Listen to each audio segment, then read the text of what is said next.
Well, we are learning more about Vice President Kamala Harris's economic agenda should she win November's presidential election. This morning, she announced several proposals for her first 100 days in office aimed at lowering costs for American families. They include a tax incentive to build a starter home, up to $25,000 in down payment assistance to first-time home buyers, expanding the child tax credit, and a tax cut for lower-income individuals and couples. The announcement comes as she heads to the battleground state of North Carolina today. Yesterday, she appeared alongside President Biden for their first official joint event since he exited the 2024 presidential race.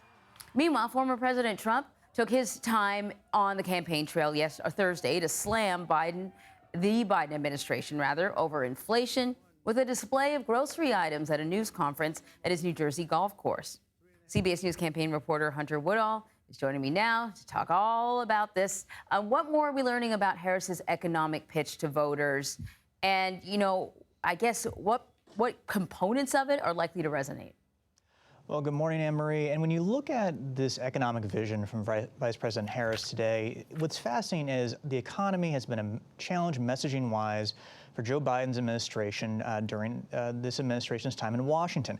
Now, the proposals that Vice President Harris is rolling out today, her campaign is rolling out today, amounts to the most detailed policy vision that we've seen.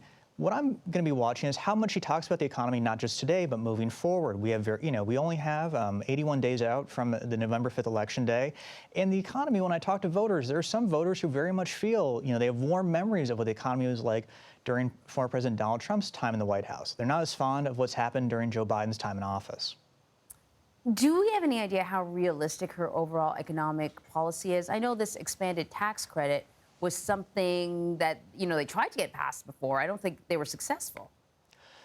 And that's the key point. I'm so glad you mentioned that. With any presidential candidate's economic proposals, Congress is going to be a challenge. Now, right now, Democrats have a very thin majority in the Senate, and that's going to be a challenge. They very likely could lose the Senate this fall in the November election. In the House, they're about if Democrats win 4 seats, they're likely potentially to win back control of the House from Republicans.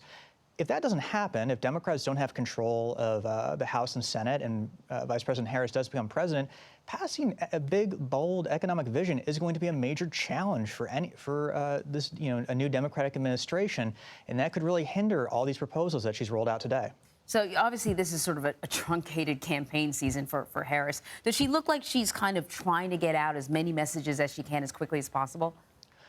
There's just such a short window, as I mentioned. November 5th, there's about 81 days. Checking here, 81 days out from Election Day. This is the largest policy vision we've seen from the vice president so far in this race.